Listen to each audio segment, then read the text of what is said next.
बाल विकास विषय में आज हम एरिक एरिक्सन के मनोसामाजिक सिद्धांत का शैक्षिक निहितार्थ, शैक्षिक आशय पढ़ेंगे।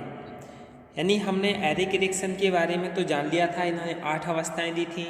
जीन पियाजे के बारे में भी जान लिया, इन्होंने मनुष्य यानी जो बालक के विकास की, संज्ञानात्मक विकास की 4 अवस्थाएं बताई थी।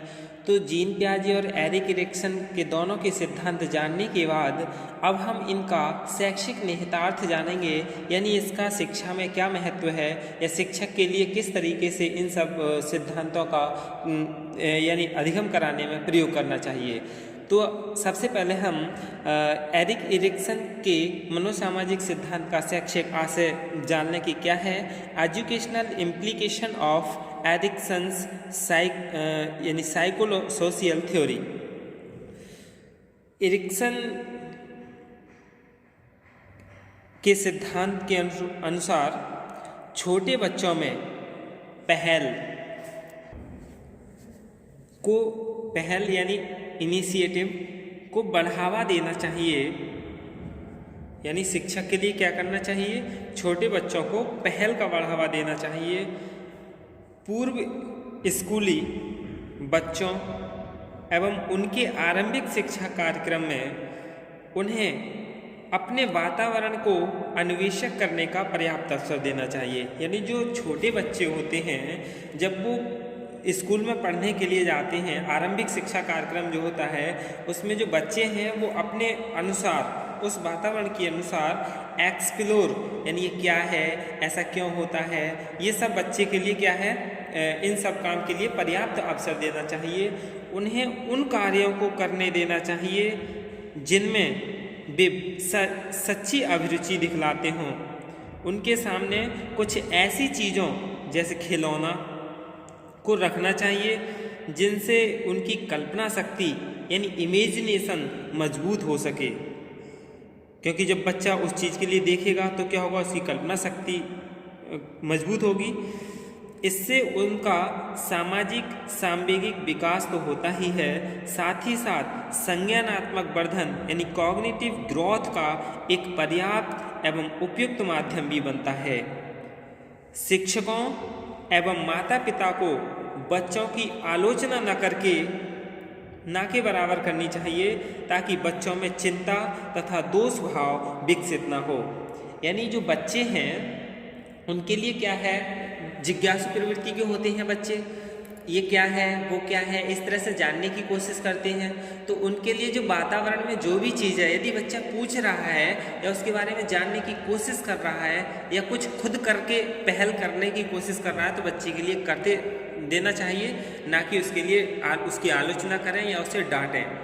यदि बच्चे को हम डांटेंगे, उसकी आलोचना करेंगे, तो बच्चे में क्या है, इस तरीके के जो हार्मोन्स हैं वो स्राव होने शुरू हो जाते हैं और बच्चा फिर वैसा ही होना या करना शुरू कर देता है। जैसे छोटा बालक है, वो कोई काम कर रहा है या किसी चीज़ के लिए धक्का लगा रहा है और आप कह रहे हैं ये तेरे बस की बात नहीं है, तुम ऐसा नहीं कर सकते अभी, तो क्या है, उसके अंदर इस तरह का स्राव उत्पन्न होगा हार्मोन्स का कि हाँ मैं ऐसा नहीं कर सकता।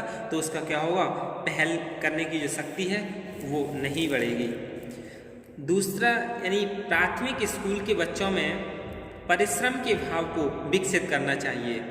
यानी जो प्राइमरी स्कूल हैं उनमें जो बच्चे हैं उनमें परिश्रम के भाव विकसित करना चाहिए। पहले बच्चे में होता था, आपसे पहले जो शिक्षा थी उन बच्चों के लिए, छोटे छोटे बच्चों के लिए पेड़ पौधे लगवाते थे, साफ सफाई कराते थे। इनसे क्या उनमें काम करने की, परिश्रम करने की आदत का विकास होता था, चाहे वो पढ़ने की हो चाहे किसी भी क्रियाकलाप की हो।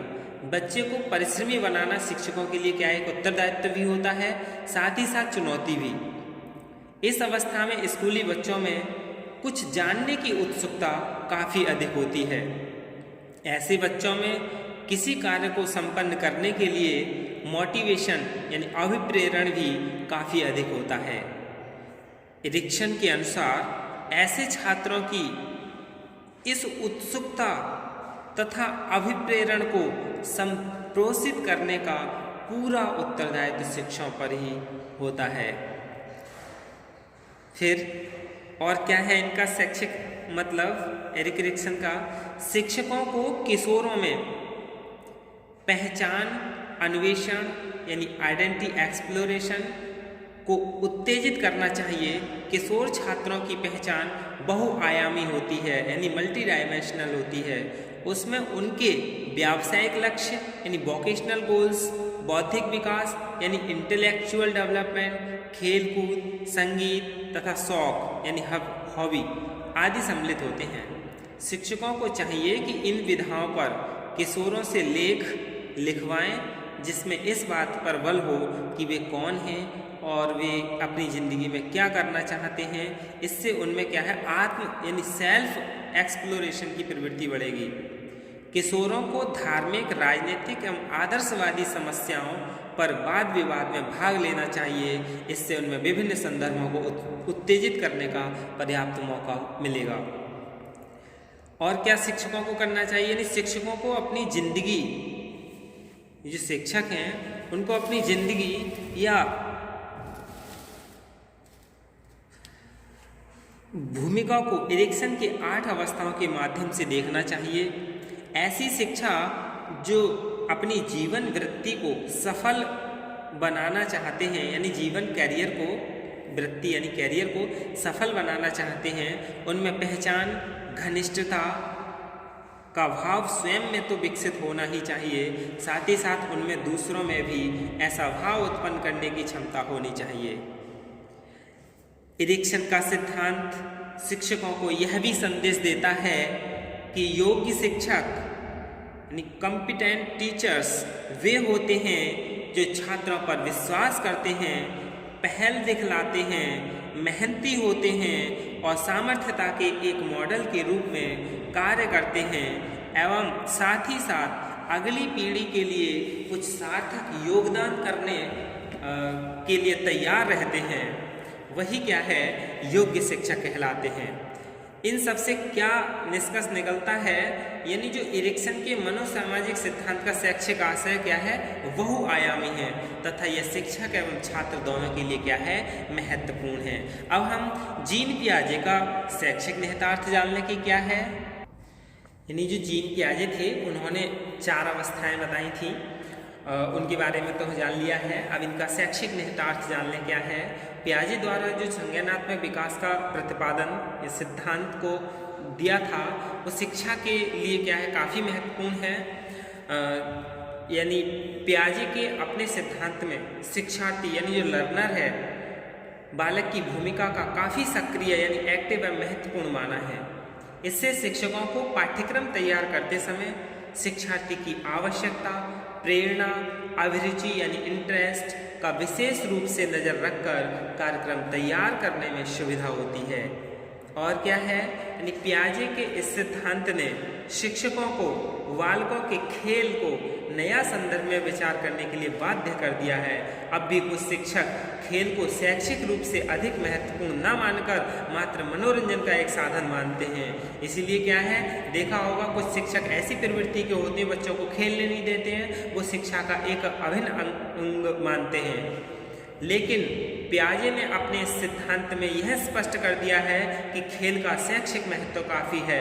खेल के माध्यम से बालकों में संज्ञानात्मक संपन्नता यानी कॉग्निटिव कॉम्पिटेंस विकसित होता है, जो उनके संज्ञानात्मक विकास का मूल आधार बनता है।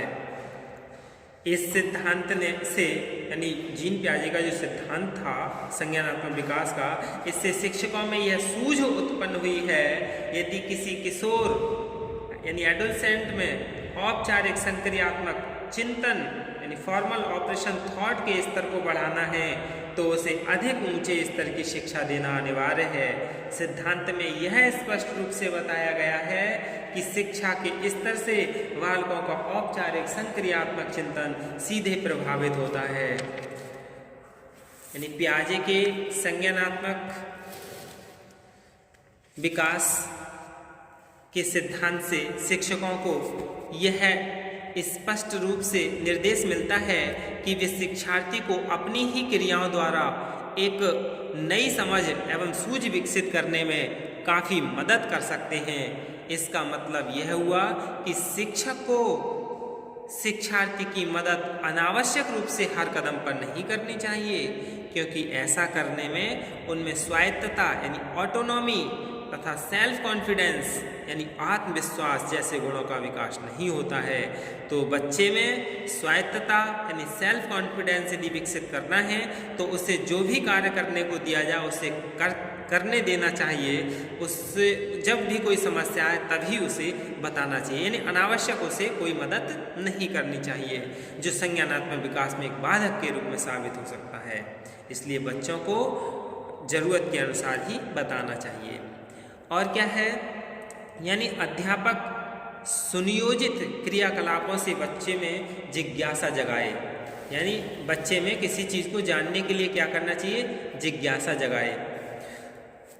जिज्ञासा यानी जानने की इच्छा रखने की आदत।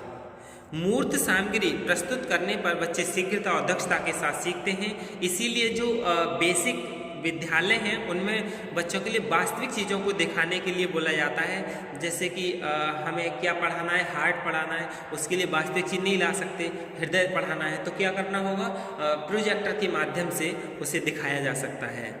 इस सिद्धांत के अनुसार बच्चे के बौद्धिक विकास के लिए उसको सिखाने और सीखने की प्रक्रिया सक्रियता के साथ संयोजित किया जाए। व्यवस्था की आंतरिक सामंजस्यता को विकसित करने में बच्चे की सहायता करनी चाहिए।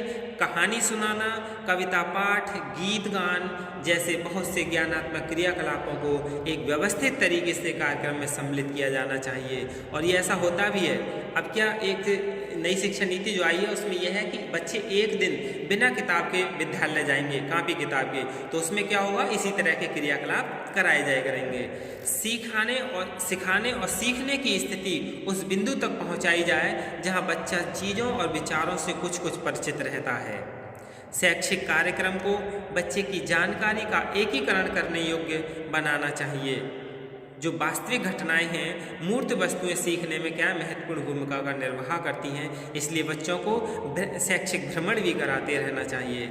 यदि बच्चे को आरंभिक वर्षों में समुचित रूप से विस्तृत ऐन्द्रिक और चेतना अनुभव नहीं होने दिया गया तो उसका विकास क्या होगा, अवरुद्ध हो जाएगा, रुक जाएगा। गणित और विज्ञान में, भौतिक पर्यावरण में सीखना पुस्तकों, लोगों का दूरदर्शन से सीखने की तुलना में कहीं अधिक महत्वपूर्ण है। यानी इन चीज़ों के लिए क्या है, वास्तविक या व्यवहारिक रूप से ही सिखाना होता है।